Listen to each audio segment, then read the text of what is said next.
Hi, and welcome to the NBA show. My name is Morten Jensen, and today we'll be discussing Zion Williamson. So stay tuned. I know he's a big topic around the NBA, but you know what? That's not going to stop me from talking about him even more because he's well deserving of the press. Zion Williamson is only 20 years old, and despite that, he already has a career scoring average, mind you, career, not season, career scoring average of 25 points per game. I know that when I was 20 years old, I certainly didn't have that, and I'm betting that you don't either, unless you're Zion Williamson watching this, in which case, welcome, big fella. Zion is almost indescribable in how he attacks the basket. So in terms of just raw field goal percentage, it's pretty obvious that he knows what a good shot is, as he's hitting over 62% of his shots from the field. But what makes it even more impressive is that over the 16.2 shot attempts he takes every single night, 73.5% of those comes within 3 feet of the basket. That's essentially a layup, a dunk, or some sort of finish around the basket very close to it. Now remember, Zion is about 6'6", 6'7" in height. Yes, he is superbly athletic, that counts, but he isn't really that tall, yet he consistently finishes around the basket. In fact, when he's shooting around the rim, he's hitting a remarkable 70% of his shots. What makes this even more impressive is the fact that teams know that this is coming. They are actively trying to plan against it, but they're failing every single time out to stop it. Zion Williamson is a behemoth of a human being. He is so strong that even the biggest centers bounce off of him when he attacks the rim. It is the combination of size, explosion, athleticism, strength, of course, but also nimbleness. Because Zion has great feet. He's quick in spin moves, he's quick at changing pace, he's got a surprisingly good handle for someone with his size, like 285, and he can basically handle the ball like a point guard. I mean, what are we even talking about here? It's insane. So basically what we're looking at here is a generational talent. We're looking at someone who is essentially being guarded away from the basket despite being a non-shooter, just to make sure that he doesn't pick up steam on his drives.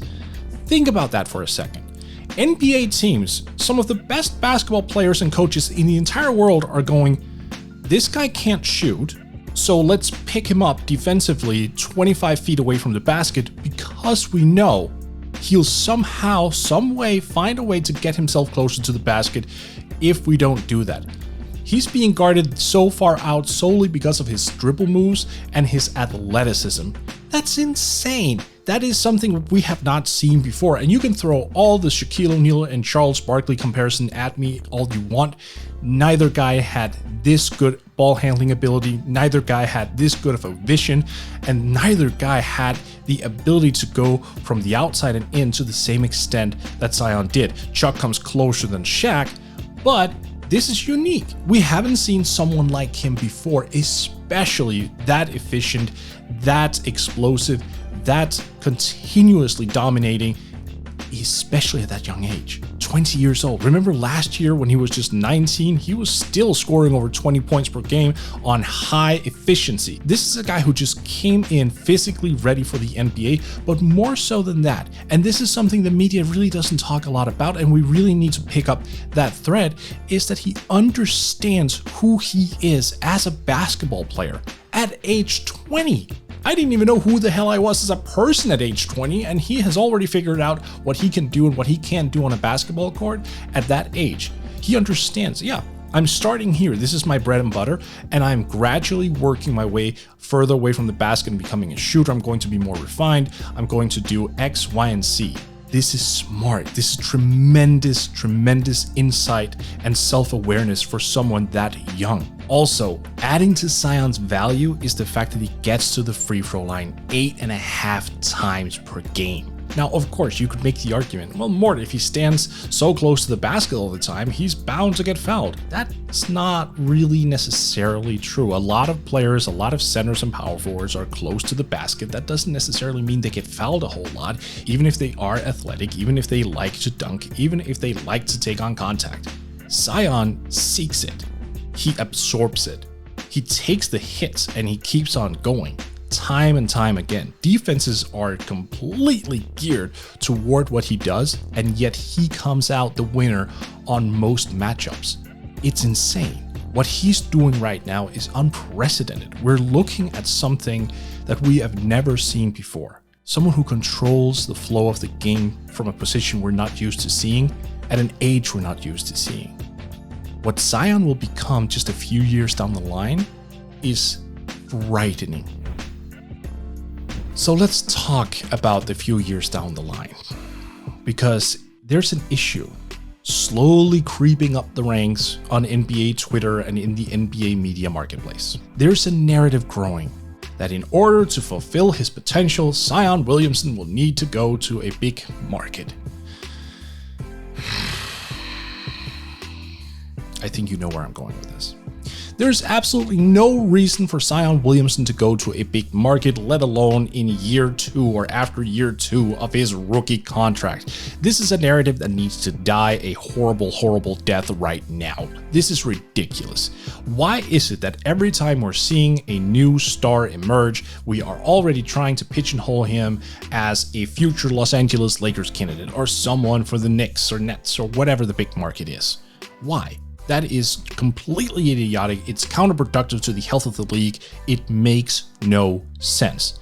You can raise that subject when it's Anthony Davis going into some of his final years as a New Orleans Pelicans, knowing full well that he could leave as an unrestricted free agent.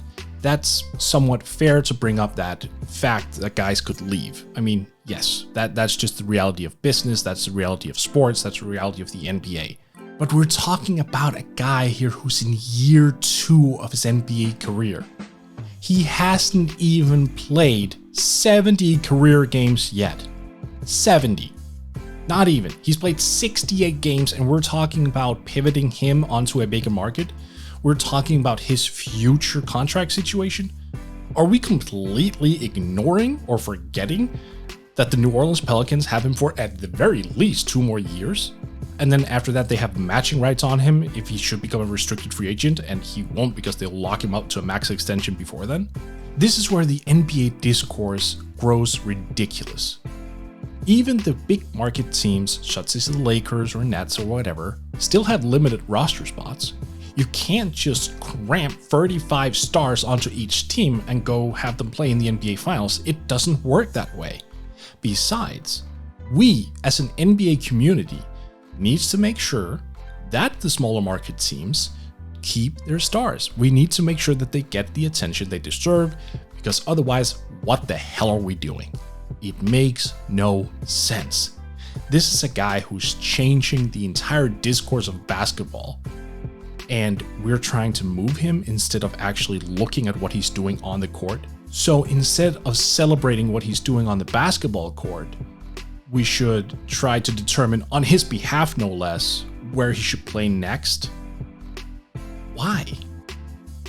That's like, I get it if you're an upcoming free agent. I get it if you're in the rumor mill. I get those things because that's just a natural evolution of the discourse in basketball.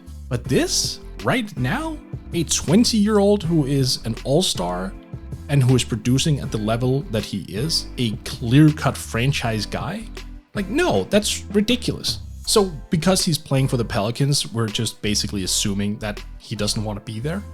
That's idiotic. That's moronic. That is completely insane. And I think it's time we actually kill that narrative. I think all of us right now could make an effort and stop giving clicks or views to everyone posting about how Zion should become a Laker or a Net or whatever. There's no merit to it. It is ridiculous. And I realized that I, as a European, recently did a video where I allowed myself to fantasize about Luka Doncic, Nikola Jokic, and Giannis Antetokounmpo. I get it.